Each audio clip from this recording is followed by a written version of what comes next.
Welcome back to Heroes of Humility. We got a new setup, so it took us a little while. I think we have an hour with 11. He's got a schedule today. I got 5.5 hours of sleep. These are just some of the qualifiers. I think 11 has a colon cleanse, right? That's what's going on afterwards. I don't know if that would affect the podcast. Yes. Well, I'm just thinking of things that affect the podcast. I don't think he can do it here, so that's probably why he has to leave I can. early. Yeah. Yeah. Well, let's not have. It's bad enough we have your drink in the Star Wars cave, but we don't want. Dude, you should be. I literally come over here every time with one of these. Every time. I don't think there's been a time I haven't. Because so you should be used to it by now. Don't follow the rules. That's why. Oh well. I don't think they're not ever posted. Gonna get used to it. As soon as he sees it, you see his eye twitch. Let's tell people that Heroes of Humility is a show about things that go sideways in social conduct, and like the intro of this show. Sometimes we even go sideways, so it's not like we're just picking on other people. We pick on ourselves. Everybody makes these mistakes. Maybe we consider ourselves kind of heroes of identifying them, and because we're so humble, we decided to call ourselves Heroes of Humility. Anyway, let's not get too confusing right off the bat. Wait till you hear Beige's topic, and then let's get more It's actually what we're trying to do is a little bit more cerebral. I think we do whatever we want, and all the guys and any of us will pick a topic and discuss it, but this is a good one we have in store for you.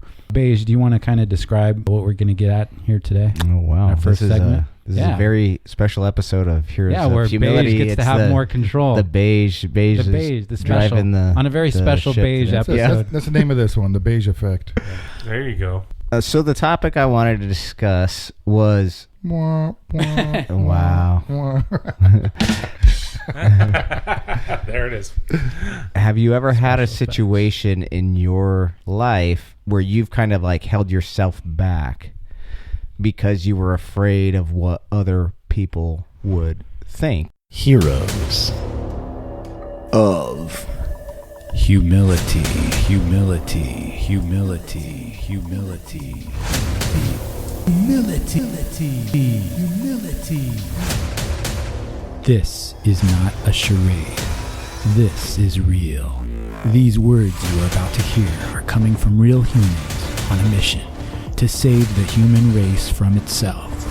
Buckle up while these delusional heroes of humility, aka HoHs, attempt to right the wrongs in everyday human behavior.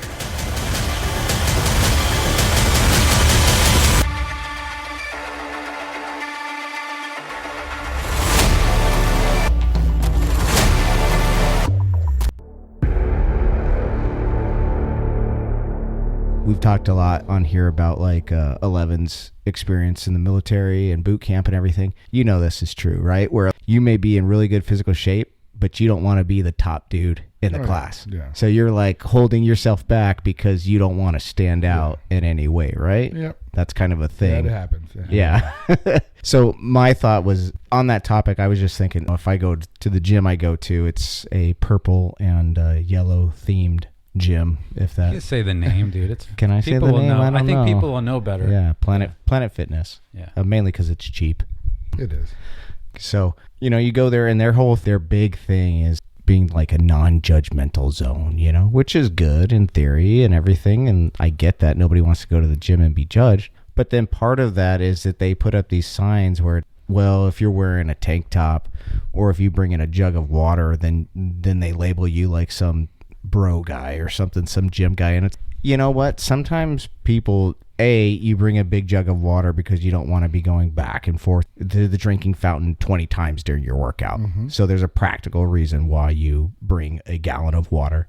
The same with a tank top, or a tank top too. It keeps I you, wear a tank top to the gym, right? It's more comfortable. Yeah, it's more comfortable. I mean, it's cooler, everything. But what I'm getting at is like they put those signs up, and if their whole thing is to be so non-judgmental that they're just labeling somebody that looks like this certain way as being a judgmental douche. Irony. And it's like, no, like you're still judging somebody based on their appearance as opposed to their behavior. Because you could have somebody that goes in there and like a sweatshirt and sweatpants and totally judging somebody else, and like your appearance shouldn't matter really in any way there. So it's just, I see the irony of it where you're so displaced from your own behavior because you're so focused on everybody else, but you don't realize you're literally doing the same thing that you're railing against. The judger becomes or the judgee becomes a judge. Well, they didn't want to go get judged, but now they're doing the job. But I think it sets a bad precedence too, because so if you do go to the gym and you wear a tank top or something, maybe that's because you are proud of maybe the way you look now, and you've worked out and you've worked hard and you look a certain way. Should you be ashamed of that? You know what I'm saying? Like now you're wanting people to kind of like censor or not be as proud or motivated of what they're doing. And I get the whole humility aspect of it, but to me, humility is more based on behavior.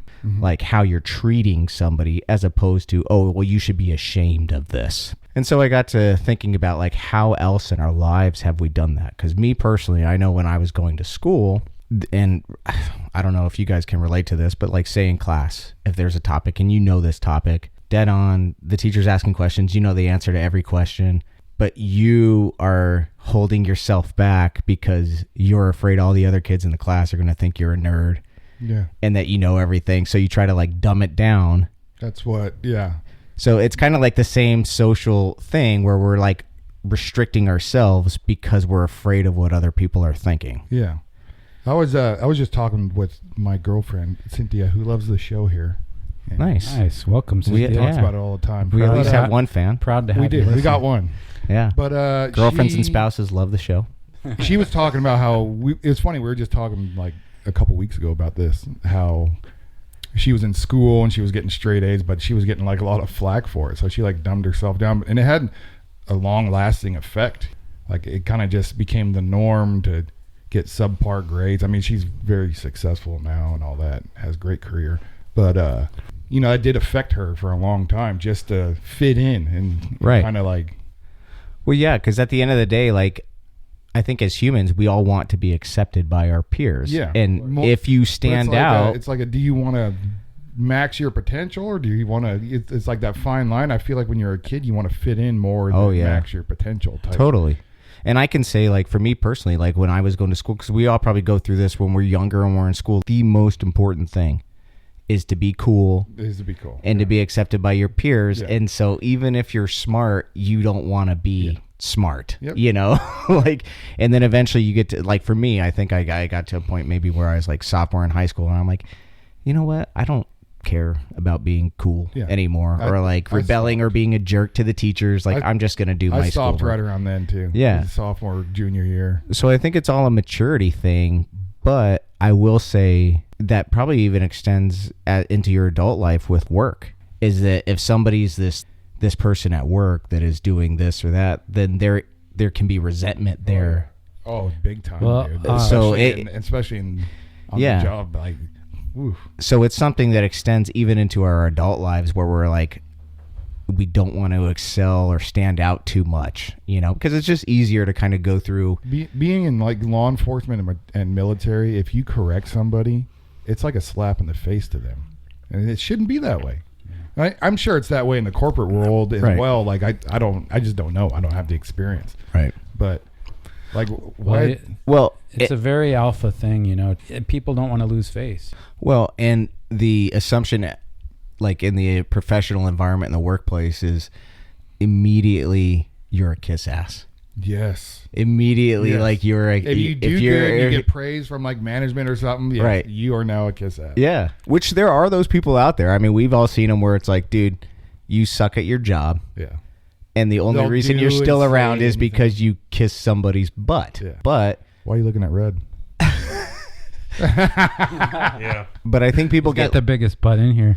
But I think that people wasn't get very nice. I apologize, Mrs. Red. That was totally unsick. You know what? I don't know what happened, but when somebody starts to go after somebody, it just is like a snowball effect. Did you not stand naked in the sun this morning? Right. Like, what happened to you? I did, actually. I did. And you know what? My wife, she filmed a video of me. I'm sorry. Wait. What? Wait. Okay, first of all. Show's on pause. Let's go ahead and hear this. First of all, sorry, Beige. Let's come back to this. But yeah, it's just that she thinks she's funny. She sees things I do. It would be kind of like... I don't know, she's pretty funny. In a way, it'd be like if 11 was in my zip code whenever I was doing stuff. Because I do embarrassing stuff all the time. He would be doing the same thing my beauty does, which is she wants to call me on it. She wants to document it. So she did the other day. I was outside and she got some video of me. But I was out there this morning. This is why I like her so much. Yeah, I mean, she's very likable because you guys are on the same team. Way more likable than you. Way more.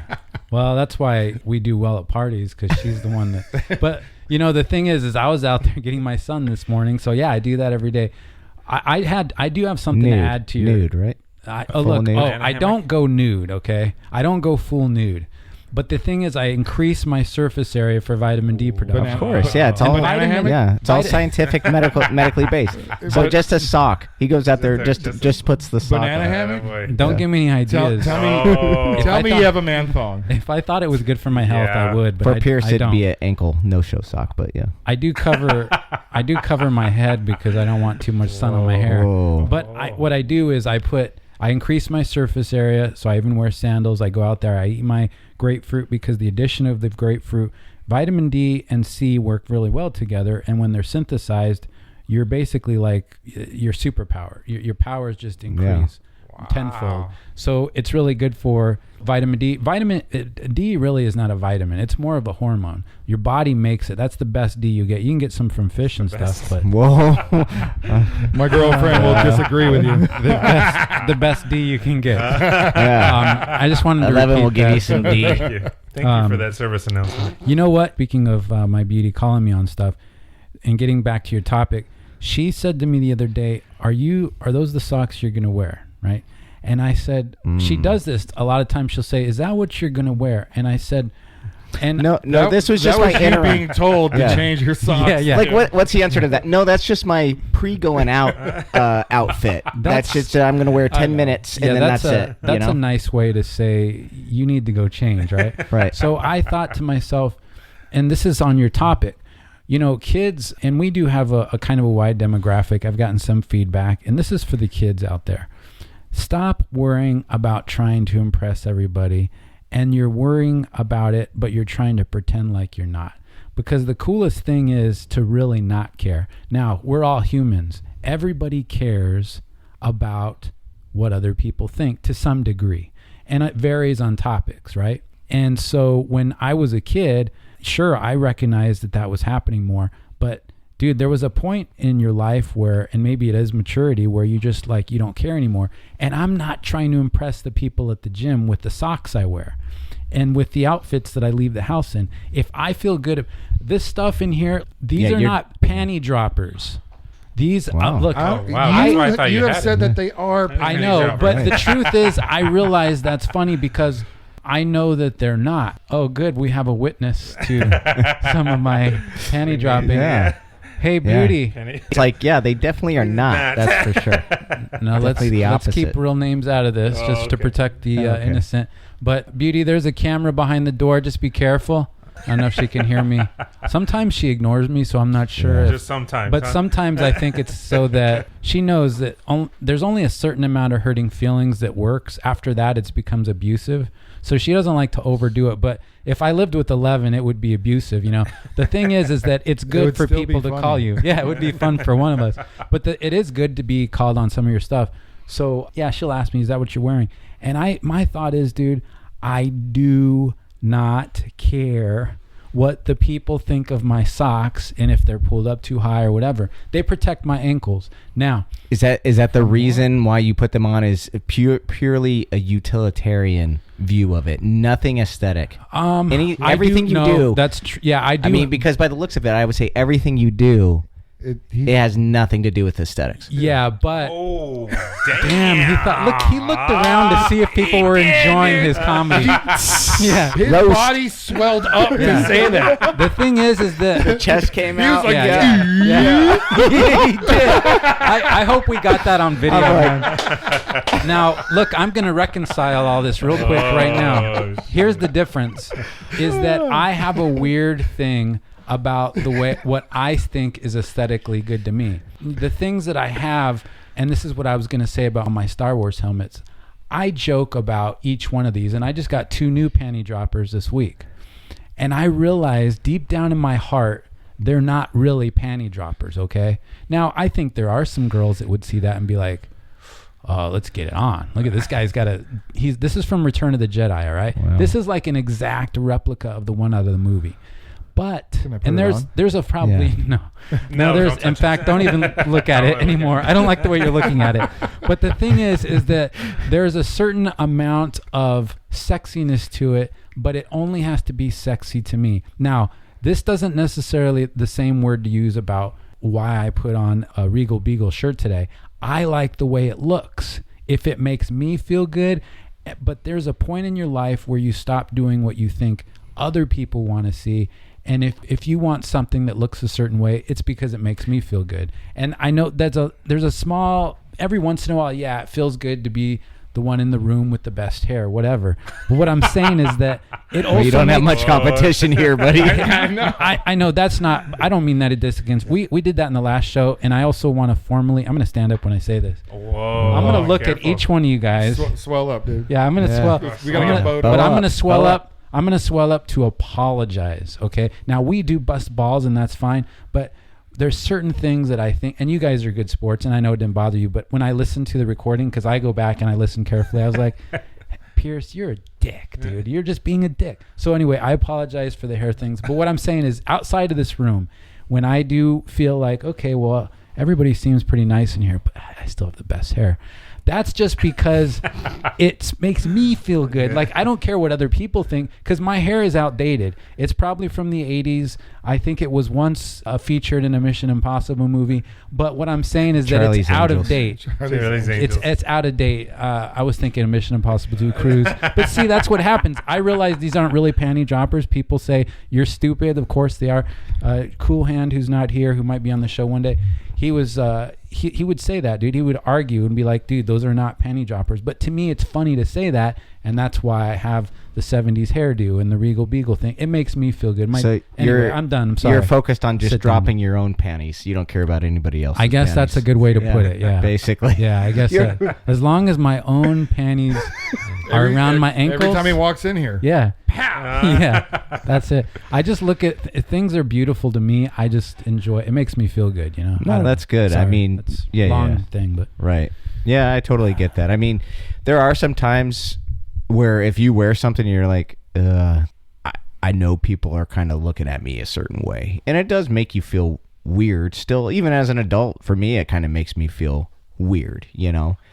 Even the people who want to dress all crazy and stuff and do all that, a lot of times it's for attention, and the attention could be for a good thing, like, oh, that guy looks really good, or it could be like, oh, what a freak, you know. But either way, it's They don't attention. care. Yeah, they don't they care. just want- well, when Yeah. I go to the gym with the socks that aren't in, you know, they might have been in the 80s. Are you maybe talking like even the not even then. striped tube socks? I think I might go Soccer? for those. Yeah, that's what I'm down with. That's what I was used to. Now I don't really have stripes, but like my socks don't match with what I'm wearing. And when I go to the gym, I see that people went through a premeditated effort to have things color matching, color coded. This skin tight pair of pants that were painted on pink, that was all thought through, you know. Dudes, and yeah. and I don't have a problem love with when that on dudes wear certain that. people. But the thing is that somebody went through a lot of time and effort, and then other people are making fun of because I didn't do that same thing. And I'm like, I don't care. And to me, when you really don't care and you're doing it maybe for some other reason, we're all human. Of course, we're going to care a little bit. But that's where you really ironically are kind of cool. And I'm not trying to be cool, but I'm just saying, kids, if you're listening, stop trying to impress everybody. And this is what gets back to what you're saying about the gym, the lunk alarm. I know they hit alarm if they're supposed to be an I don't alarm know if in they there. actually hit an alarm. But I've the never seen idea- that go off. Yeah. But yeah. The whole idea that they are saying this is a judge-free zone, But then they're judging. really the ones judging. There's so many places, and this really was a good topic because there's so many places in life where we experience that. Right. And because I think that's human nature. And I mean, even I would say somebody, if you're a person of faith or whatever, you try to say, well, I'm going to reserve judgment for, it's not my place. But I think a lot of times some of the worst places for judgment are places that are generally religious, you know, but we all know that that's not the way we should be, right? That's kind of not our role. Well, that's, so yeah. I mean, you're not supposed to do that. That's Right. the whole basis of the religion. Yeah. I'm gonna And say, then you you're know, going around and judging people for not. But people Like, do it, and I would you say just- like even at the gym, like I will judge people at the gym, but I judge you based on your behavior. Yeah. I don't ever judge somebody based on what they're wearing or how in shape or out of shape somebody is, because everybody's doing their own thing, and the fact that they're there in the first place is kudos to you. Yeah. But if you're there and you're just a total douche, like the guy I brought up before that was like a jerk when I asked if I could work in on the machine, but like now you're a jerk. I think that's acceptable to judge somebody based on behavior. Yeah. Period. Yeah. You know, because that's was- something that that was you a can douche. control, and how do you treat people, basically. That's the most important thing. and But even if you do judge people, which you're going to, we're human. At least be aware of it, and be aware of like, okay, where am I doing? Where is this? Where? And if it doesn't materialize in a way that hurts anybody, we've got to be tougher, man. When I was a kid, I mean, people got their feelings hurt. Now, I'm not saying that was always good, but I'm saying there is a part of that makes you tougher. well, I will say when we were in school, and things are different And that's now. what and they would say if you got your feelings hurt or something was said. Right. They'd be like, toughen up, man. What Well, are you doing? the thing now is, I think with social media, things are a lot different now for kids as opposed to when we there's a were coming fine- up. There's Yeah, definitely a that's fine So, line. so it's a That's different true. experience for It's harder kids in a lot of nowadays. It's a ways. little harder, Yeah. just in from the frame of reference of raising kids now and seeing what they have to deal with, and how every kid in 6th grade on has a cell phone, so that you can never And I escape think- it. But bullying definitely existed when we Oh, were yeah. kids, Yeah. and Oh, yeah. I was And it was bullied. bad. I was bullied quite a bit. I don't. You guys probably were too, but eventually, like, that toughens you up because you have to go through a challenge mentally there and be like, okay, I'm going to react. It does. one But of two It ways. could be you know, super detrimental. Like you could go like can. a really bad way, or you can get better from that. Right. That goes with anything in life. If you have bad parents, whatever trauma, you either get better or you Well, go down that hole. it's external. As, It's- as a parent, I think there's like such a fine line of trying to find that balance of toughen up and okay, like we got to do something to like figure this out. right. You know, because we're getting to the detrimental point here. Well, And- and it's an external. These are all external stimulants to us, things that happen to us, but we always take something that happens externally and internalize that, right? So like bullying or bad grade, whatever, that's an external thing that is happening to us. But we have to, how do we react to that? And that's what we can control. Like you said, bad parents or something. We didn't choose this per se, but it happened. So now we're internalizing this, and how do we react to that? I do want to just back up with one quick observation, because I'm not sure everybody in this room was bullied. I have a feeling that Red was never bullied. I don't know for sure, but I don't think he's he been was very either. I mean, quiet. he's bullied on this podcast pretty regularly. like I right? said in that last because show, he's so lovable. he's dude. just a lovable dude. Exactly. Who would Yeah, be He's mean a to him? dancing bear. when look at him, he's just like, you know what? I can't argue with that. I was never bullied. No, not usually with somebody within my own class. It was upperclassmen that would like pick on. That's the thing about being a larger person, is usually you get called out by other people. And I've actually had classmates, what do you call it, the playground, come up and say, "Let's fight," and you're like, "For what, dude? Like what? I don't even." Just minding me on biz. Dude. Yeah, like what's going on? Well, yeah, I just want to fight you because you're the biggest. Yeah, but we're friends. What are you talking about? Like what? Yeah, you were walking around like you're friends with everybody, and there was some jealous punk in 7th grade looking at you like, that's the guy I got to beat up. Well, Yeah, it's didn't make sense, prison but rules. It didn't. To me, it just didn't make sense. Plus, like I would be worried more about getting in trouble at home, because if you got a fight at school, you'd be getting the principal to call your house. Forget that. I would never want that, because I did have that happen a couple times. As a young kid, I remember there was an experience of mine where I was walking through. I was junior high, and the high school was on the opposite side and closer to my house. And we had to walk through some of the high school kids going through. And one day, one popped me in my cheek. And but there was more of them than there was of I us. hate people that sucker punch. And so I got sucker punched in the face. But I knew if I were to go and try to finish what he had tried to start, we were severely outnumbered, and my two other buddies were a lot smaller than me. would they have gotten your back? Did you feel like they were going to do something, or is that part of the equation? No, too? well, the funny part was it actually worked out in the long run a lot better, because at the high school, one of the friends I was walking with, his brother was a senior at that high school. Mm-hmm. He had heard what happened, and he showed up the following day with his buddies.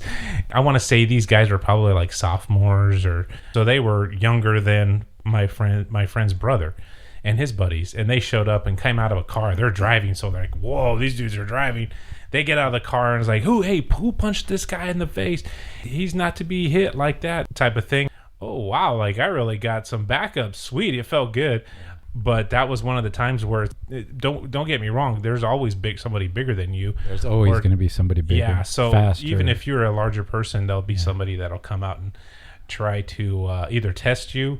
If you're in younger years, there'll be somebody older than you that's larger. Or you could be the biggest, the best, the fastest, and it could be an accident, dude. Something could go sideways. You know, and that's probably one thing I've noticed. We've talked about this before. If you're a larger person, that you need to not be as aggressive. Maybe I think subconsciously it comes that way. I'm not the only large person in here. 11 could probably vouch for it, where sometimes you go into a situation and people will look at you to see what your reaction's going to be.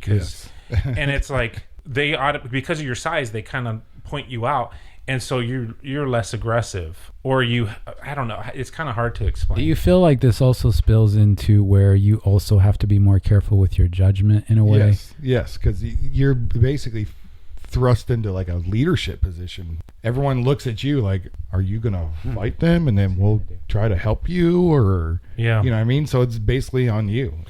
When there was another time when I'd go out with guys from work, and one guy, sometimes we all have these friends where if they have a couple of drinks in them, all of a sudden they become almighty and want to start crap with other people in the bar. And I remember having to have a sit down talk, which I really don't like having to do with friends, and just, hey, bro, if we're going to keep going out, I don't want any drama. Yeah. Either you cut back on your drinking or just chill with trying to get in people's faces. I go out to have a good time, not to get the cops called on me, you know? And I remember my girlfriend, my now wife, she goes, yeah, that pisses me off every time, because when he starts stuff with other people, inevitably I will get involved, and I don't want you getting in trouble just trying to do the right thing. Yeah. That is annoying. And then when we talk back kind of to what Beige was talking about, you guys remember in DT, defensive tactics classes, I'm usually one of the larger ones. And I'm trying to like stay in the back, you know, kind of make myself short. Do you get to be Red Man a lot? Yeah, no, exactly. You get to be Red Man a lot. If you have a small guy or a female in the class, the instructor, I mean, like, you're standing in the back, trying to understand. Well, what is Red Man, just for people that? Oh, sorry, go ahead. Well, hey, Red, we need you to demonstrate for this smaller individual to go up against what it's like, because we can't always go up with, you know, because in the class you have to pair up, right? You have to pair up and kind of fight each other and demonstrate the tactics that they're trying to show you. Well, usually you have a couple buddies in the class that you kind of go with. And then the girls sometimes will go with the girls because that's their relative size, right? Well, the instructors will go, okay, hey, we need to change it up. You guys keep going with the same partners. They'll start rotating through the class and like, oh, so then you who do we pair Red up with, right? So you have a small person looking straight up at you like, we're going to be doing body flips. Like, body flips? I can't even think. How much do you weigh? Well, I'm probably like 300, I've and had they're guys $150. Straight refuse to grapple with me. Yeah, and they're just, you already won. You already won. I remember. They're like, look at the size of his hands. They're like bigger than my head. I'll never forget. I had this young female, really great spirited. She was from a different place, and I just remember her. We were kind of like friends that we'd hang out on the weekends with a group of people. The instructor called her out and said, hey, we're doing body rolls, where you kind of run at somebody and they kind of pull you in and flip you over, right? Like a judo move. Yeah, and so the instructor goes, hey, Red, come here. I need you to demonstrate, and you're going to go with her. And she looked at me like, she's supposed to flip me over her? Like, no way. I go, I got this. It definitely helps them. So you did full on WWE fake technique? Wrestling. Yeah. Well, I will say, you like jump into it. The one thing I will say is that I do have a decent amount of dexterity, coordination. Yeah, like with the roll, because you kind of dancing bear. You can be a small person and have no and do these body rolls, right? You can. Red's the biggest gymnast you've ever seen. No. Yeah, he never knocks. He jumps into a somersault. Those rings, those gymnast rings, he just pulls them right out of the ceiling. Pulls them out of the ceiling. He's never waves them around. He's never knocked over anything in the Star Wars room. All of us have. You know? Do you, I didn't mean to look at Beige. No, yeah. You looked straight at me, bro. Sorry. You know, when you looked back, I had to say something. I'm sorry. Do you guys remember when you run and you kind of do that whole tuck in, like, try not to use your hands. You tuck and then kind of somersault. Well, that's what I told her. I said, hey, just whatever you do, lock your knees, lock your elbows, and I'll do all the rest of the work. She looked at me like, I don't know if this is going to work. You know, she's probably 125 pounds and 300 pounds coming at you running. I could see where that's intimidating, right? Just don't land on her. And just to see her face after it successfully worked was like, holy crap, that worked. You were coming at me like a freight train. I said, don't you worry. You got to come with some momentum, because if I don't, then I just land right on you. Like, and if you do those moves half butt, you actually can get hurt worse. You're exactly right. Yeah, so you know. That's good, dude. I think that is, we joke around about humility here, but that is, I think as a taller guy, you've got to have some humility about how you impact others. And I would think too, it does relate to judgment, maybe not just in making sure that you're not the first one too quick to judge a situation, because if you have some grace, then other people might follow, but also because, you are the person, and they're like, dang, if this guy judges me, this is going to be real bad, because he's kind of a giant. But do you remember being in the academy? And this kind of strikes me because I wonder if Pierce is this person. You guys all know, you've been there when we're in the academy and it's Friday afternoon and everybody's just thinking about, we're going to go out and go have fun because we've been doing this academy crap all week. And there's a one guy or one female that will always ask like extra questions. And you're like, the whole class is looking at her, shut up. If you want to ask questions, you just stay after class. Like, the rest of us want to get the hell out of here. But, sir, I know, can we ask? And it's like, you hear the class like, oh, God. Oh, yeah. There's like, I don't even use this in a derogatory way, because in some ways I'm a nerd. I think everybody is, honestly. But I hate when I see a nerd that wants to ask a question and we're just all jonesing to get out of the class, man. And I'm like, dude, there's no way you really want to know. No, that's the kiss ass. Those are the brown nosers. That's the kiss ass. And my thing is like, dude, if you really want to know the answer to this question, ask after. Send an email. We're adults. You can do, that people, it's Friday afternoon. People want to get the hell out. I get that you have a question that you need answered. Do it on your own time, dude. Or just go up to the teacher at the end of the class, man. That's what I'm saying. Yeah, exactly. Just go up. Sometimes I think, unfortunately, and it goes in line with this judgment thing, because people want to kind of be judged. They want to show off maybe, but they want people to hear their question. They think they have this great idea, and then sometimes it becomes less a question and more just like a peacock, showing off. Yeah, you're pontificating in front of a class of people that just want to get to lunch. Pontificator. Sorry. Yeah, that's the best word I can think of it, because just somebody going on and on sanctimoniously, maybe with a tinge of arrogance. Those are the brown nosers. Yeah, but my those are thing, the people with the great hair. Yeah, ouch. Exactly. the Farrah Fawcett. Don't lump me in with all the people that have feathered hair. Okay. Well, see, the other thing I remember with beige at work, when you got to be careful in our line of work sometimes, because if you are good at something, all of a sudden now you become the expert. And now that job is now yours for forever. And it's like, okay, hey, you got to pull it back a little bit. Don't be good at that. Yeah. You're right. Yeah. You are so right, dude. So there are practical reasons. God. Yeah, there are practical reasons why people do that. Like, you're right. Like, because sometimes it just makes your life easier to not do that. You are now the subject matter expert, but I think everyone's going to go to you. You're like, no! Yeah. But I think when you're a kid, like as an adult, there's practical reasons, right? But when you're a kid, it's more like, oh, everybody's going to hate me. Yeah. Everybody's going to, like that's kind of your thought process when you're a kid. Spotlight on me. But I think it's better because like, you mentioned like boot camp and stuff. Like if somebody's kick ass at running, which I never was. I suck at running. I've always sucked at running, and I'm just not built for that. But some of these guys, you get out there and you're like, dude, you're not human, bro. Like you're a gazelle, you're a cyborg. I don't know, but I actually think it's better when somebody like that goes all out and does the best they can do, because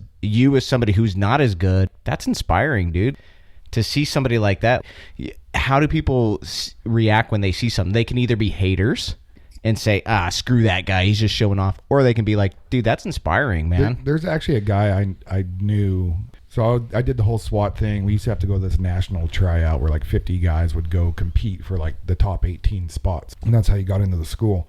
There was one guy there that could run a 4-minute mile. It was unbelievable. Yeah. The dude was so Which you're fast. like, bro, you're like an Olympian, basically. And he just wouldn't get tired. He could run, he'd get into threes. Like he was just Yeah, like I think there's some people that And are he just wouldn't- like he you're wouldn't be biologically winded afterwards. Yeah, you're biologically built different. Dude. Yeah. Your lungs are better than my lungs are somehow. So we go through 3 weeks of just getting our asses handed to us, during this whole thing, and they're just pretty much just making people quit, and there'd be some injuries and stuff, and just kind of seeing who's got it and who doesn't. And at the end, you got to do your final PT test, your physical fitness test. And I had pulled a hamstring 3 days before this. It hurt so bad. And so that day I had to run the 1.5 miles, and it had to be in, it's like 11 or 12 minutes, I forget, which is normally easy. I could usually do that 7-8 minutes. And I wasn't even that great of a runner, but that's how much in shape I was trying to go for that. Well, you got long legs, Yeah. lucky bastard. And so, but this dude would like run up and then like run back to us, and he's like sitting there trying to motivate people to run faster and make the test pass and all that stuff. And you could see how wildly in shape. So he didn't go for his fastest time, but he still got the first place, But Right. But he was sitting there trying to motivate people and on me the entire time. Finally, my hammy like warmed up after about half a mile, and then I was able to like go. Right, because like the reaction is you could have other people in that class that sit back, and you probably may have had other people like, what a show off, what a this, what a that, and they're just haters, right? There was some. As opposed to other guys are like, dude, that's impressive. Like, what do you do? What I told him. Yeah. Like, what do you do? How do you train? Like, what's your, try to pick their brain. Maybe they're an inspiration to you. But again, these are external things that we choose how we react to this. So you internalize it, and then you are in control of your reaction.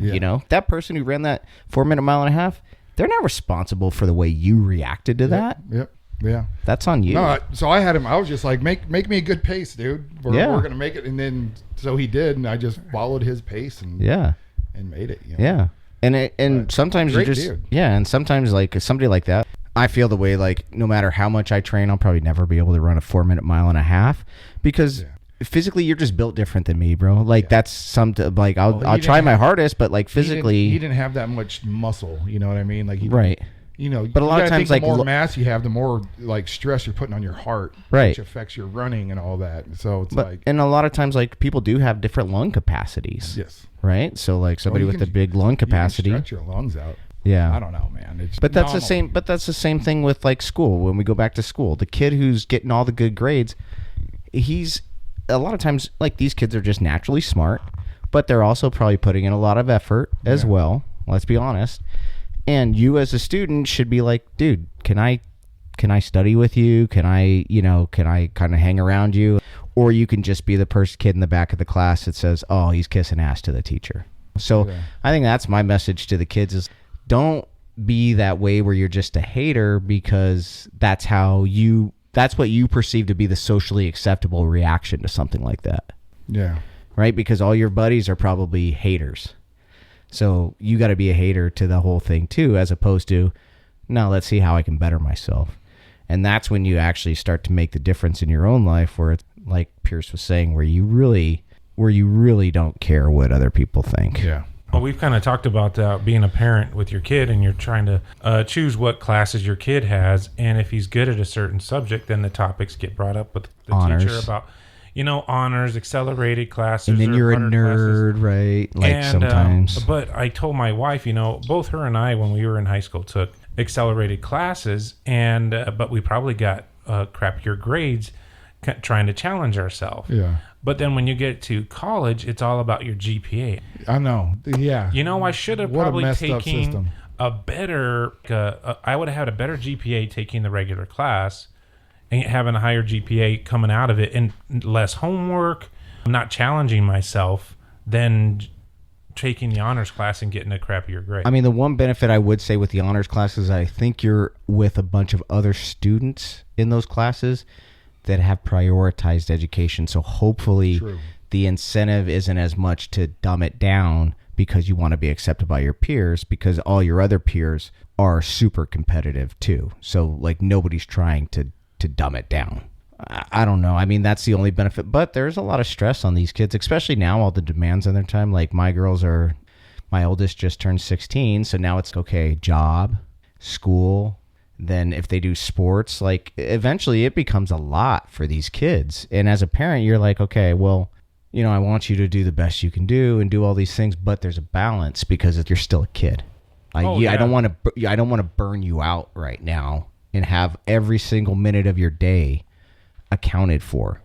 And there's some parents that are like, nope, that's how my kid's going to be. If they need to have every single minute of their day, everything's strict regimented. My mentality on that is, dude, you got the rest of your life for that.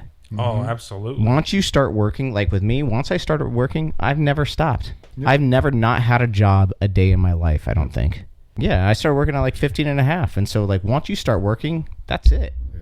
Basically until retirement. Generally, for most people, take this time as a kid. Yeah, don't screw everything off and make mistakes that are potentially going to have long-term effects, but enjoy your time while you can. Be a kid. You're right. So, hey guys, Pierce just I don't know what happened there, but did you see how back. I moved around the wires? It was like lasers. Sorry, I had to take a single, man. It was, and our camera had run out. Full disclosure, we're having technical difficulties here, and I try to make them seamless, but yeah, you look like you just went and ran a mile. Right? I had to use the restroom, man. Yeah. Does everything sound good? I don't have my headset on. Yeah, it sounds great. Okay. I know you're not wearing your headset because of your hair. But well, I had to. It's quicker if I have to get up to. Let's not get into the whole thing. Let's leave some stuff behind the fourth wall and not need to expose everything. Enough has been exposed in my neighborhood from this house. Whoa. Anyway, do we have time for what would you do? Because I know 11 said we got maybe 15 to 11:30. Does that matter? It's just okay. Let's do it. All right, let's do it. No pressure. We're just recording. What would you do? Does anybody have any on deck here? I think I do. Yeah, I've got a couple. I've got a couple in my mind, dude. Okay. Where all my good ideas originate. I try to be humble about it, but okay. Let's, without further ado. Oh, let's do this though. We got to pick out of the hat, right? We got to pick our names. And the reason we had two names for some people is, I think beige became very suspicious. It was just because I had made more than one series of these. So I got you. Oh yeah, I pick. How do I not know how this game is played by now? So people, what we do is we pick names out of a hat, and then I'm supposed to read to them my scenario that's awkward, and then each person gets to describe how they would handle it. But it's this first name I pick, that's the individual who gets to go first. So, red. I got red. All right, red. So this comes back. This is kind of something that happened to me back in the day.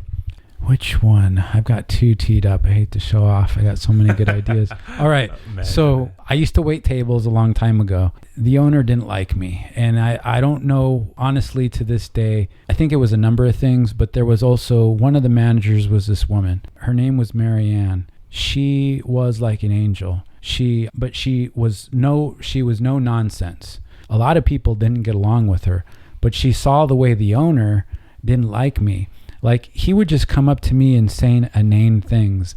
And I was in college, so it's not like I could just leave. I was making just enough to survive each week, and I needed the job. He probably recognized this in a lot of ways, but I had worked in a nice restaurant, and somebody referred me. It was like a 5-star restaurant. And then I moved down to the city, and I got the job through like a reference. But the guy just targeted me, man. And I don't know if you guys have ever had that happen. He just targeted me. And in a way, he wanted to be a bully. He owned the business. So I heard from Marianne one day because he had said something about my pants being tight. He came up to me. He says, "Your pants are tight." Right? Now, that's a weird thing to say to a dude. That's a weird thing to say to another dude. But he had the you know what, to come up and tell me, dude, that my pants or then my clothes. And he also said something about my shirt. I told Marianne one day, I said, "What's this guy's deal, man? Every day, I come to work, he tries to make my life miserable." And she said something to the effect of like that there was some lady in there that had said something about me, and he was like jelly or something. So I was like the target of his hostility. And wait, he liked her? Yeah, he liked. But she said something complimentary about you. Yeah, I didn't want to say the whole thing because it feels goofy, like I'm telling the story. But it's just that it was. I got this attention from him for all the wrong reasons. It had nothing to do with my actual performance. Now, I will say I wasn't a great waiter either. And that's part of why, you're going to need to know this information. I'm giving you all this context. So the reason that I did do well though with the people is because I got along with people. Like, so maybe sometimes I wouldn't bring out their food on time, or, the appetizers would come out at the same time as the meal. They get their order wrong. Or I'd sneeze on their burrito. Who cares? We would laugh. We would have fun. And that's all that matters. That's all that mattered. It didn't matter that you ate food and you enjoyed it. It was just so it would be here's one of the things, so it's somebody's birthday. Whenever it was someone's birthday, dude, you had to bring it. You had to sing, all right? And you usually went and sang. And dance. You would dance, I'm sure. Well, I gave the people... Yeah. You gave them what they wanted. What they wanted. So I would... A little pop? A little laugh? I would, but you'd have to gather everybody around, and so it was really busy, and I couldn't get everybody to come. So I would go do sing to them, just me, and I'd be like, me, me. I'd warm up my voice, right? And I'd give them some. So they'd be laughing. I messed up their order, and then you had to take their picture, and you'd take their picture with their family. Well, I would just bring them a picture of myself, and put it in the card. So I would just do stupid stuff. So I just kind of got away with some things, and I regret it. I just couldn't I was not a good waiter, but that might have been a small part of it, but the guy was just a dick, dude. So I had gotten another job. It was like my first real job. Getting into what our careers are, I was excited, and I was going to get to say goodbye to this place. They wanted me to have my boss write a letter of reference. It was required. So I know, and I was going to have to ask wears this tight owner. pants. Yeah. Can you imagine the stuff he would have said, man? I told Marianne, I said, Marianne, I need to get this letter. And she always was she was like, we need to have a show where we talk about how we've met people in our lives that saved us. Yes. I would love to do a show like that. That should be the next And we'll wait, because I think this would be fun, because I had suggested it. We'll do it when 11 can be here with us, in case he's not here for the next one. But I told this woman was one of those people. I was meant to meet her. And she said, write a letter. Write whatever you think is right. Bring it to me, and I'll make sure it has our letterhead on it and everything, and I'll sign it. And no, she said, you can go ahead and put my name and all this. She was pretty high up. She took a lot of risks for me, because she could have got jammed up, and the owner, but she was no nonsense. And I saw her even one time tell this guy something. Was she the one that gave you the compliment? No, it was a different lady. I think it was a cocktail waitress, but he's just a douche, man. And so I wrote her the letter. Here's my question to you. There's a chance he could see it and all this, so you had to be careful, but what do you write in the letter? If you've ever written your own reference letter, and then I'll tell you kind of what happened to me, and I want to hear what other people say, but it's kind of a tense situation. So that is tough. I unfortunately haven't had the chance to write my own letter, but I know my wife was asked by a teacher to write a reference letter for a teacher to try to get a different job at a different school. Wife was kind of like, dang, what do I write? Kind of a tough thing to do, right? Yeah, and then she's like, well, have you ever thought about just asking her to kind of write what she thinks would curtail for the next job that she's getting, and then you sign it, kind of like you did? And she goes, no, that's embarrassing. I don't want to tell her to write her own letter. That sounds kind of like... I guess in those situations, because I know we've all had bosses that we either didn't get along with. Maybe I learned this from parents, but I would just have a sit down and say, hey, boss, I respect you. I know we don't see eye to eye on certain things, but you are the boss. I want to do right by you. I want to be a good employee by your eyes, because you'd the boss. Go for it with the owner. You'd talk to the owner. Yeah, because to me, I've always felt that, if you can talk with somebody, usually they'll say, okay, you know what? Maybe we're not the same style of person, but if you were to talk with them and say, hey, you know what, I want you come. Now, when you say style, you mean like he didn't wear his pants as tight as me? And well, yeah, or you mean the style? That is style. Okay, sorry. Well, either because you're wearing Jankos. had this in your lifetime where like you said, it's easy for you to be a good singer, be kind of a stage person. Maybe the boss didn't like you for those reasons. Oh, extra. And it wasn't something that you personally did against him. It's just because of who you are. And maybe you got the attention of one of the waitresses that he liked. Mm-hmm. Now he doesn't like you because you're getting attention from that one female that he likes. Mm-hmm. You see what I mean? It's kind of, you're a third party hater. I think it's impressive that and I could see you doing that. You'd be willing to go attack that head on with the boss, given that they all over you because of the way you look and the way you behave and the things that a boss would never. I could see if you were wearing painted on pants, but my pants were no tighter than anybody else's. It was just that it was weird, man. So to do that, dude, that's tough, that's just what I've done through my life, and it's worked. I will say sometimes for other people that's a lot harder. I just thought, like, in my life, I'd rather be like confront it and feel that I'm not like losing sleep every night saying, what should I say? What should I? Let me just go out there, confront it. Yeah. And if he don't like me after that, well, that's his problem, because I've tried to be judicial about it and say, okay, hey, I know we don't see eye to eye, but we do got to work with each other. I want to make sure I'm doing a good job in your eyes. Just let me know. I'm willing to take criticism or whatnot. But yeah, if somebody's not liking you because your pants are tight, you're like, what are you gonna?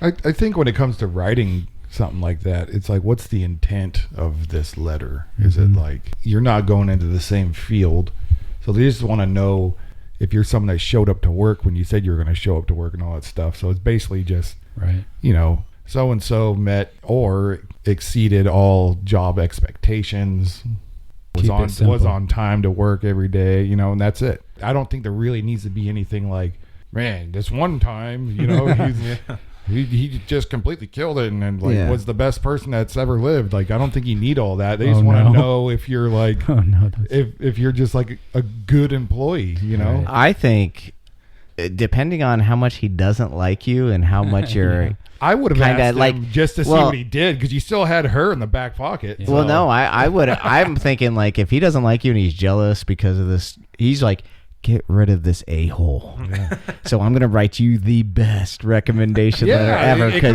you're gone, buddy. Right.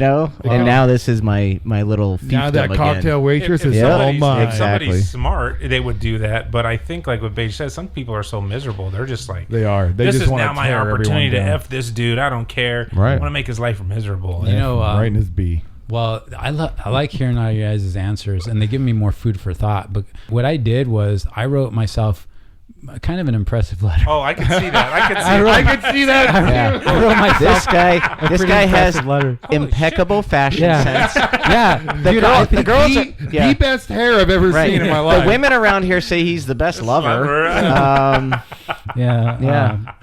was. I think I wrote myself a glowing. It was a very reference short 20 letter. pages. And she made it look very legit, and I remember giving it, and I mean, I got the job. I was in. It was helpful, actually. So, but I do remember it was that same week. What happened is every week, the first week of your schedule, when you go into work, you'd see what your schedule was going to be like for that week. He had removed me from, even though I still had 2 weeks, he had to completely remove me from. That's what I'm saying. He was just so happy to get rid of you that now he was, you know what, big man on campus. Yeah. I got my letter and he suck it. I don't know. I don't wish ill will to anybody, but man, he made a lot of people. I saw him be nasty to a lot of people. He owned the business, so it's mine. Still no excuse to be like that. Yeah. Rough. Who's got that one on deck? I don't have one. I can go. All right, so what do you do? You gotta pick a name. No. This is the exciting part, dude. Dude, without fail, every time. You get your own? Yes. Okay. Pierce. Oh, okay. Okay. I'm going to stand up and get ready. Oh, wow. Yeah. I feel like I'm on like a talk show, like you're Jerry Springer or something back in the day. You're standing up with your microphone interviewing me. I like the command presence I feel like I have with the mic disconnected. Yeah, like you're... Go ahead, sorry. Say again, for example, you gave the example of your work that you worked at before. Say it's a smaller work, maybe, I don't know, 10, 15 people. If you find out through informal channels there that a female at your work likes you, but she's, a lot of times females, I think even now as an adult, a lot of times you'll see like they may like you, but they're not going to say anything to you. So she doesn't say anything to you, but they let it know that like, hey, so-and-so kind of, digs you or whatever. But the feeling is not reciprocated on your end, but you have to see this person every day at work from that point forward. How do you deal with the awkwardness of this? Pierce's every day. What are you talking about? Going in knowing no, you know what? Okay, yeah, let me not. Like the last story, I didn't really want to tell too many deets because I just sound like, oh, okay, you have a podcast and you're bragging about the cocktail waitress that like, But there are certain experiences you can draw upon. And I think that what I try to do is make sure that it's always friendly. It's not going to be anything more than just friendly, you know? And so you're saying like this girl at work. Yeah, but like your friendliness, maybe she's confusing for flirting, right? So that maybe she's misreading your friendliness, or, you know, yeah, this girl at work, she digs you, she thinks you're cute, but the feeling is not reciprocated. Right. So you're trying to, I guess, go into work, but spare her feelings at the same way. Like, do you address it? How do you handle this situation? Dude, I would never probably say anything. Now, if I'm single in this scenario, I mean, maybe I'd say something. I don't know if I'd say something, but I would just try to make it clear by creating distance, you know, using tactics, using tactical. You're not in a fight. Getting cover, concealment, using concealment. He's in a gunfight now. Making sure I always watch my six. Pierce, why are you hiding behind that table? Never. Combat roll. Never let anybody behind me. I try to use some tactics, man. Just like tactics you would use on the range. You see a threat. How do you avert the crisis? You try to use some positioning, and positioning to me is distance, sometimes time and physical distance. And sometimes, you do realize, well, gosh, I can't be my jovial self because this person might be I'm just too. Here we go. Such a magnet. Such a magnet. Dude, I love the way whenever he knows he's got a zinger, he looks. He canvasses the crowd to see how they're going to enjoy his little thing. I know when it's coming. He looks at me and he gets like that half grin. He does, dude. And I'm like, here it comes. He does, dude. Oh, man. No, that's good. Yeah, he's going to let Pierce have it right here. Yeah, here we go. Yeah, he's going to get his feelings. That's all I can. I mean, I don't know what else. I think I've been in that situation. I think it comes down to like, when someone's like into you, they always put the little feeler. They say something that's like they're putting the feelers out, and it's all how you respond to that. And you have to be conscious to like what they're doing. Like if you don't know what they're doing, but you could say something that's going to give them even more. You know. Well, as a guy, like, and it doesn't have to be a straight shoot down thing, but it could be like, oh, you know, I'm going to I'm going to be with my person. Yeah, I think you have a few options here. I don't know. There's so many different ways to do it. Yeah. But. So, like I said, I think generally speaking, with women and men, women won't just come up and say, "Hey, will you take me out on a date?" or something like that. They're gonna say. They're gonna kind of say, "Oh yeah, you look good today," or something like statements out. Or they'll like play with their hair around you, like something that you know. Guys will be way more straightforward. Right. Women put those little feeler statements out, because they're not supposed to be the one pursuing. You know, exactly. But so they do, and it's all in how you respond to those. Right. So as a guy, if you know for a fact that like she's into you or something like that, and the way I've handled this. In my past, I was a coward back in the day. Like, I just ghost people. Yeah. Like, I just ghost. Like, and eventually they'll be like, oh, he's not into me. But, or you could just say, oh, yeah. Or even talk about this girl. Oh, this girl, she's really cute. Or something, some other girl, you know, that's not her. But then you know you're hurting her feelings if you do that, you know? So, I guess kind of like the coward's way out is to just... honestly, just take cover. Just take cover and go... Pop smoke. Just kind of like avoid them, you know what I mean? And then eventually it's like, okay, she'll move on or I'll move on or something. And just you avoid, and over time it's like it'll just fizzle out. Inhumanity, just the pure inhumanity. I actually embrace it. Well, I remember working with a female that liked me, and embrace it by like she would bring you chocolates or she would bring you stuff. You went the hoe route. Oh yeah, he doesn't like this girl. He just takes all the free shit. You're one of those women. Embrace it. Like she's giving me attention. Cool. You're one of them women that goes out on dates just for the free dinner. He's telling her, man, dude. Yeah, he's telling her, man, I could really use a cheeseburger for lunch. I've had Starbucks every day for the last 6 months. Why would I want to turn that down? Like you just gigolo over here. You know, are you still getting chocolates at your house? You get stuff mailed to your house still? Wow. You just kind of lead her on a little bit, like, you son of a bitch. Wow. I never saw this side of you, dude. It's a dark side. Interesting. Here. Are you, Red? Yeah. No, dude, that's funny. I just figured, like, just embrace it, right? I mean, Give him the Darth Vader mask. She sees you and she gets a smile every day. You're like, hey, it's a community service. I'm glad to be You're right. Yeah. So maybe when you're grabbing those bags from the bottom shelf, you kind of give her a little extra there, right? Exactly. Yeah. Bend down. And hey, thumbs up, girl. Thumbs up. Wow. I like it. See, And you got to picture a giant doing that because it's even more. I know. It's even more kind of freaky. I don't know why. Yeah, because that never happens to me. Exactly. Yeah. Wow. You can see Red doing that and being like, I want a Starbucks in the morning. Yeah. Bring me a sandwich. Yeah. Just you Throw a bending little over, bacon on it this time. giving anybody the thumbs up from behind you would be impressive. Dude, I'd really appreciate it if you got me a Starbucks. Then you bend over to pick up a file you dropped. Did Mrs. Red court you, or did you court her? No, I courted her. Okay. Did she do that maneuver on you? No, God, no. But I will remember when I worked at Costco a million years ago. You had all the sample ladies. And was she a sample lady? No, they're all like 60 plus. That's what I'm saying. But if you talk to them nicely, they'll give you free food. Give them a little sugar. Like, give them a little sugar. Wink right? at them like, hey, here's a.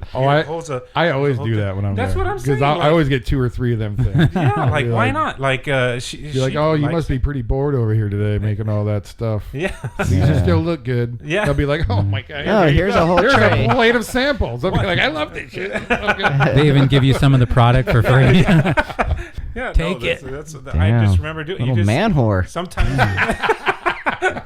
Well, you got to use what you've been given, dude, and that's Exactly. All Whose right. turn Well, is it? Interesting responses. Go ahead and just draw a name for me. Okay. It's a little against procedure, but I'm gonna go ahead. And It's against the bylaws. Beige. Beige. You got beige. All right. Here's a little something. Let's say you go to a sporting event and you're with your wife or girlfriend at the time. Like a pickleball tournament. Yeah. Like a cornholio event. Like a cornhole tournament. And she has friends that are there, and they're in a different section. Mm-hmm. She has 2 girlfriends that are there, but one of them is just like a friend of a friend. I guess she hasn't met her. Okay. And they have guys there. And then you go to a bar afterwards. I don't like where this is going. Yeah. And then one of them comes up and is just putting it on you, hitting on you big time. A guy? No. Oh, good. Okay, good. Right.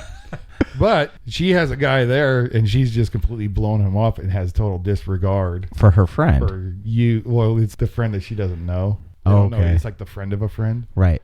What is your reaction response? But while this goes on? Does the friend of the friend know that I'm with her? Yes. I would be flattered, I guess. Because as a guy, anytime a girl is attracted to you, it's flattering. Right? Yeah. Am I wrong? So I would be flattered, but I would reiterate that, hey, I'm here with my girlfriend or my wife or whoever. Just reiterate that because I figure, let's say, play this out, right? Like, say that you were to do something with this girl. I feel like somebody like that, there's no chance that we could ever have a relationship. No. Because you're doing you've this. Already disrespected. Yeah, you've already disrespected the guy you're with, first of all. You've disrespected my partner who I'm with. Yep. Like, you have no boundaries. Yeah. So the most that would ever happen would be like a hookup, and that's it. There's no way there would be a long-term relationship there. It's just not worth going down that road. But it would be flattering. It's hard to have any longevity with somebody that you think just totally has a different moral compass. Yeah. Or doesn't even have disregard for any of Yeah, exactly. So that would be my thing is, it's just... what would you do, Red? Probably the same. I mean, you don't want to disrespect your friend. I've never been, back in my younger days, if you would dance on the dance floor, some of my buddies wouldn't, and then you had a girlfriend that one of their girlfriends would want to dance with you, and you're like, okay, cool, sure, dance. But I would dance with my buddy's girl way different than I was dancing. Grabbing. There's no grabbing and grinding and stuff. I would have sometimes guys, my buddy's girlfriend, like trying to bump and grind, and I'm like, jeez. You kind of like keep, like you're saying, back away, you blade off. That's weird. No, because find some cover. Yeah. And in simple, like, you could be attracted to him, but I wouldn't want to do that to a friend because I wouldn't want that done to me. Right. Yeah. See, in 11's situation, you don't know that guy. Now, in your situation, you do know that guy. For me, it doesn't really make a difference. Now, I think another follow-up question to that would be, would you say something to the dude she's with? to let him know, like, hey, this is who you're with. He saw it. Okay, if he saw it, that's one thing. A weak dude. So he was sitting there talking to me about my career choices, and this other guy that was there, he's like a fire captain or whatever. And right. But then she started doing it, and he just stood back there like holding her purse, and I felt so bad.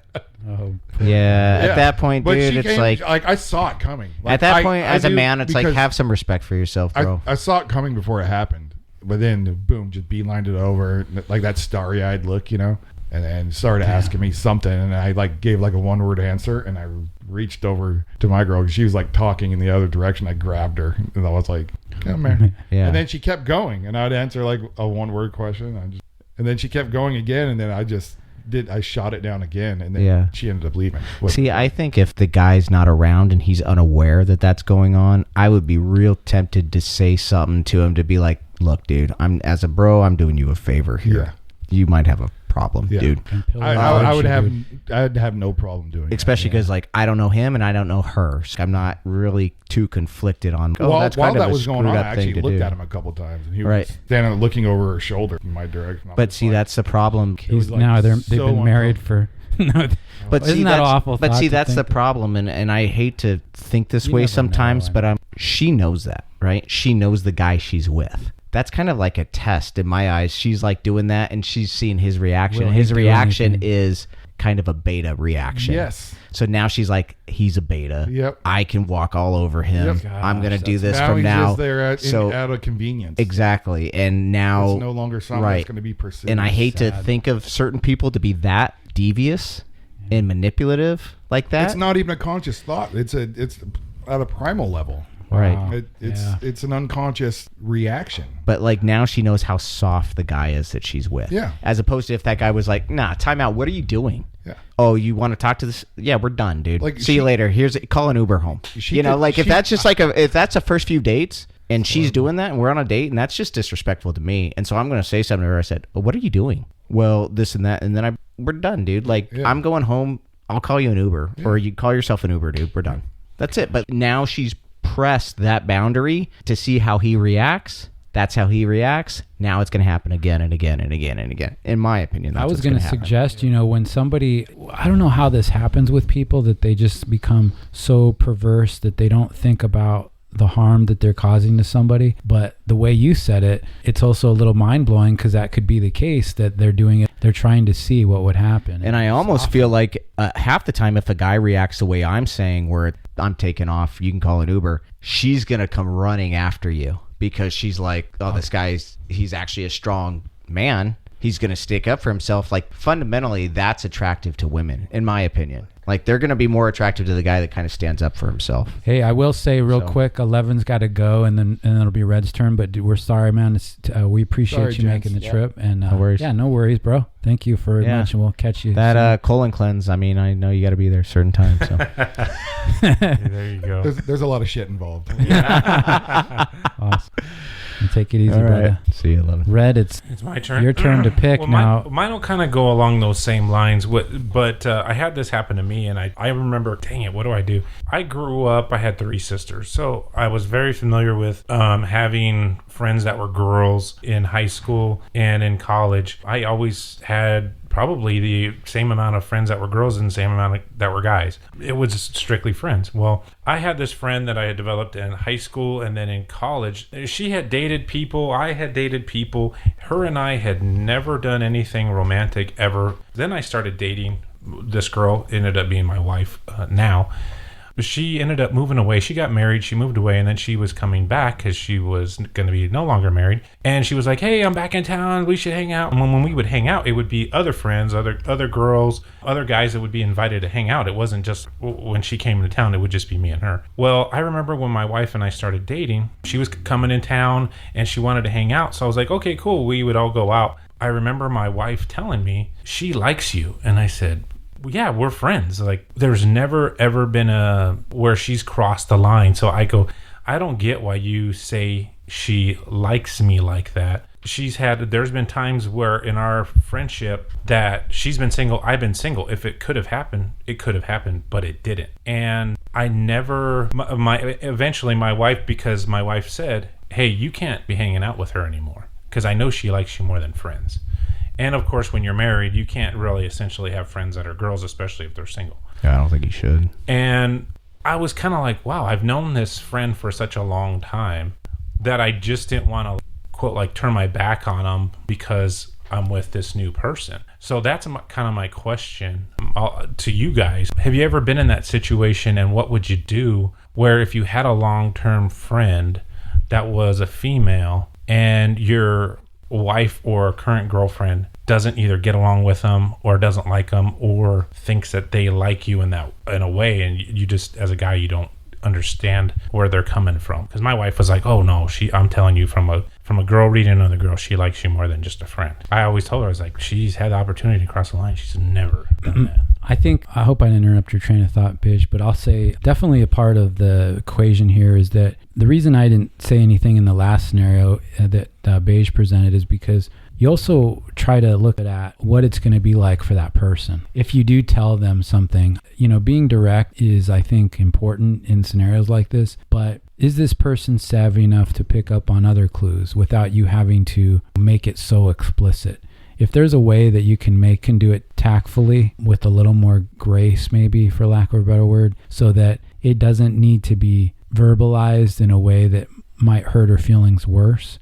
That's kind of the way I try to opt. I would try to make it clear to my friend that, we can't do anything. And then it probably makes it a little challenging to be friends after, which I would think is, hopefully you can work through given your history. But yeah, that's a tough one. Yeah, because you don't want to me in my mind, I was like, well, if I'm trying to respect one, it's disrespecting the other, or flip, or the opposite. If I'm trying to respect my wife, I'm disrespecting her. If I'm trying to respect my long-term friend, if it really, and the thing is, if it really comes down to where there's no way to do it tactfully and you think you might be hurting one versus the other, of course, you've got to go with your wife. So this is a show, I think, about reading human cues, into behavior and how to respond and stuff. And aside from limitations that people have, whether it's on the spectrum or whatever, if you read this person and they seem to be adept at understanding cues, you've got to use those cues. That's what I opt for if I can. And some people press past it, like in the red scenario, maybe they just don't care, or they make it, or they're playing some game, but you got to, I try that first. I don't know.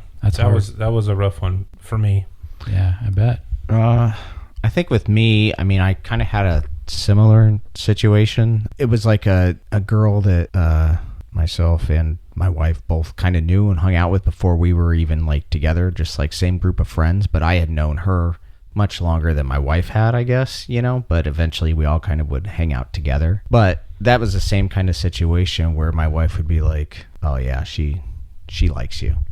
No, we're just friends. You know what I mean? Like, as a guy, you're kind of aloof to that sometimes, in all honesty. I think girls can pick up that behavior a lot better than guys can, because we're just kind of dumb when it comes to that stuff, Absolutely. And so, she brought it up, but she never got to the point where it's, oh, I don't want you hanging out with her anymore. But she did bring it up. She's like, oh yeah, she likes you. No, I don't think so. But eventually, things got serious enough between my wife and I where it's just like, I just made the decision myself out of respect to her to kind of just let that friendship fade away. It's a respecting, like Pierce said. If you're obviously going to choose your wife, and because that's the person you hypothetically want to spend the rest of your life with and you want to have children with and everything, so obviously they're going to take priority. So that's the way I would handle it. And then, in that situation, there wasn't much pushback, like, oh, where are you? It's just like you kind of let she must have known, like she must have sensed her. I think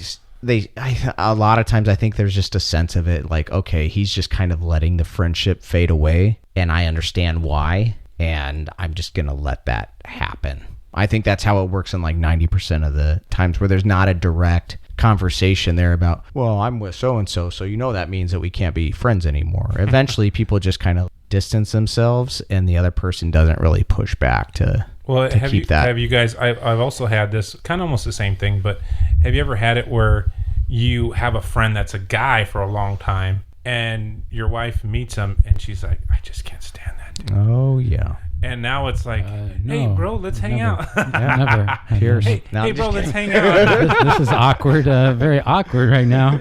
No, because I've had that. I've one had that too, happen. too, and you're like, but we're bros, and it's like, God, he's an asshole, or he's Or they just think they're a bad influence. Like, you're going to go Yeah. out with this dude and you're going to cheat on him because they're crazy and they want to go to the bars and do all this. And they just don't trust. They're going to drag you into some BS, basically, is like the thought, I think, most of the time. Yeah, Right? or like, hey, let's get together and bring the whole family. And my wife, oh no, I don't want to go hang out with that.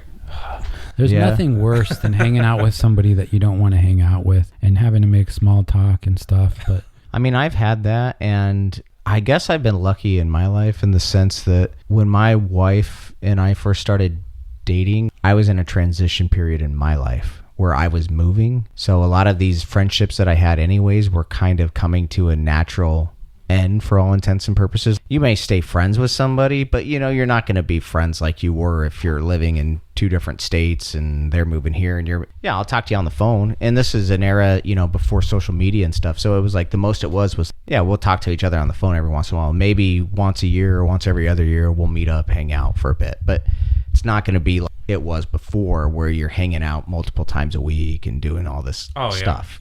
I was almost at a point in my life when we started dating where I was forced to kind of transition anyways to a new set of people that I would be hanging out with a lot because I'm just relocating. Yeah, no, I had one of my good buddies. He had kids really young, right out of high school. And so he kind of missed out on the whole 20s going out scene.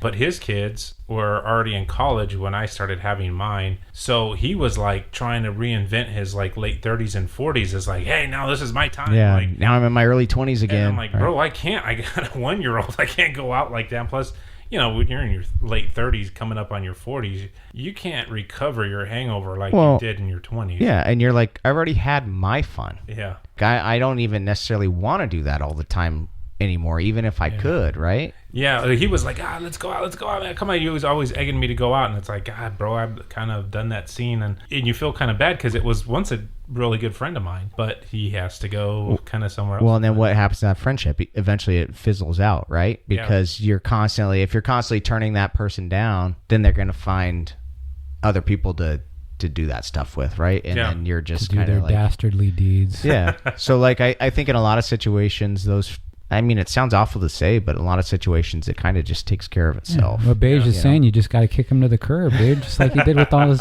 old pals. I hate to wrap the show up because I really think it's getting more boring, actually. But look at Beige just looking at me. Yeah. Like, I'm kidding, bros, because we're going to do another one. But we missed. Levin had to leave. We're glad he was here with us.